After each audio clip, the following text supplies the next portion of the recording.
Biddy Bags is a social enterprise that's made up of, I guess, a community of people in Redcliffe, and it merges the creative ideas and designs and skills of young people with some of the skills and abilities of some of the older ladies that live in Redcliffe, and we produce handmade, one-off, boutique-y kind of products. So we started out doing handbags, and we have moved into washers and tea cozies, and we've done some dresses, we tried some ties, we've done a whole range of different things. But fundamentally, I guess it's an ethical business that's attempting to do some really good things socially in the local community, but also create some economic participation and I guess earn a bit of money at the same time. Pre-Biddy Bags, I worked as a youth worker for about 5 years in schools, just doing different bits and pieces. I moved to Redcliffe, and I'm the kind of person that's really passionate about my local community. You know, there's quite a large elderly retired population where I live, and yeah, I like to knit and craft and do different things. And I remember one day I wanted a knitted handbag, and I had an idea about what I wanted and realised that I didn't think I had the skills to make that happen. And I thought, one of my neighbours, you know, who has some amazing skills, maybe I could pay them to do it. And I think that's where the original idea came from. And then from there I kind of thought, that's really interesting, you know, that I and other people often would, you know, have really great ideas about things that we'd like to make, but didn't quite have the skills to be able to make them. But we were surrounded by women who just made amazing things. So that's kind of where it came from. Also going to local markets in where I live, there's lots of ladies that make stuff and sell them at markets. And there was a couple of things I noticed there. One was that they sold stuff quite cheaply for what I knew was the amount of work that went into them. And secondly, that they often used whatever was left over in the cupboard to make stuff, or patterns that they'd had lying around for 30 years. And so some of the products, you know, just didn't quite fit contemporary society and weren't majorly desirable. So I kind of thought, well, all these ladies are doing the work, but their ideas are the same ideas that have been made for 30 years. What if we had some fresh new ideas?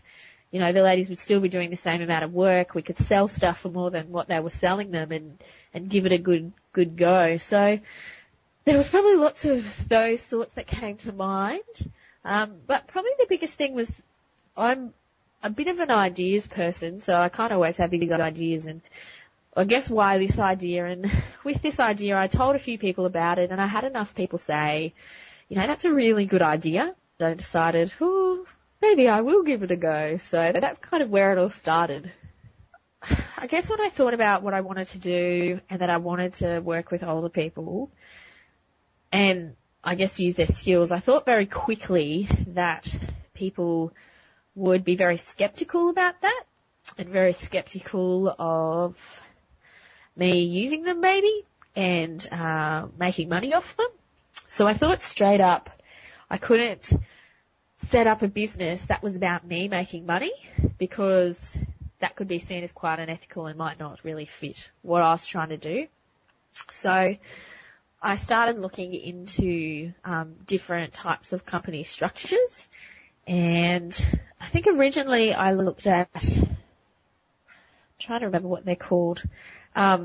They're similar to what the Scouts are and kind of local community not-for-profit groups, but the problem with those kind of organisations are that they're local and state-based. They're not national and potentially international.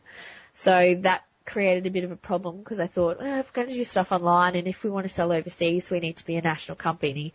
So when I started looking at the company things, really the only structure that fit the kind of thing I was talking about doing in an ethical way was the not-for-profit, which is structured as a company limited by guarantee with no shareholders. And that's when I talked to a couple of older friends who had worked in organisations with similar structures and had put me onto an organisation in Brisbane at the time called Speak Out. That was quite a large social enterprise, and Aleem, who is the CEO of that, agreed to help me try and set the company up the way that I wanted to set it up. So if I went to lawyers, it would have cost $10,000 to get a constitution written up. So instead I got 3 different companies' constitutions, kind of read what was similar between them, what was different, and the different parts I added the Biddy Bags flavour to. So it was a process of about a year, I think, of working out the company structure and setting it up the right way. So there was kind of lots of things happening at the same time. So like a big aspect obviously was having a product. So coming up with a product idea, design, we've had to write all our own patterns. Initially, my nana lives up the road from me. She's 83. And I started working with her. She was a crocheter initially on some product design ideas just to get a product together. So I had market research groups with friends and all different kinds of people to say, these are ideas, what do you think, what do you like, what don't you like, what would you change? So I did that a bit. I always took my products everywhere I went, and everyone I knew, I asked them what they thought. So while we were doing the company stuff, I was also, trying to work out what do people want, and working with my nana on that design. So then once we got that, then I had to find women who wanted to get involved. So contacted the local paper about putting a little story there, asking for women who want to get involved. Did a flyer up that I put in all the local knitting and crocheting and sewing groups. So I distributed them at op shops anywhere I thought that ladies that might have the skills and might be interested in being a part of it. So I kind of distributed them around and got a few women call me up from that and followed them up through that, and got a few of them to test our pattern out, make sure that they were making what we had hoped they would make from what they read. And so there was all that, plus there was the website stuff, so we had to get a website up, and so there was a lot happening.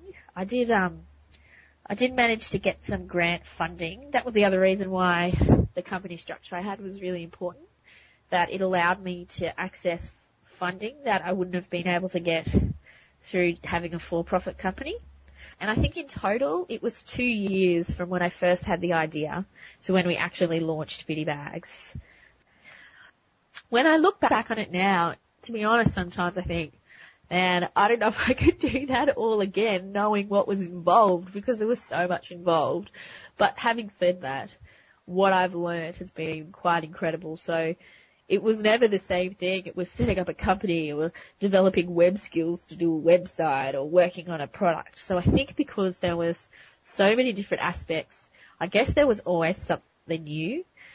And the other side of that is probably that I'm someone that probably gets really frustrated a lot because I guess I have ideas and I want to do things at times, but often other people's response is, oh no, we can't do that, or, oh, that'll never work, or stuff like that. And I kind of went with this, you know what?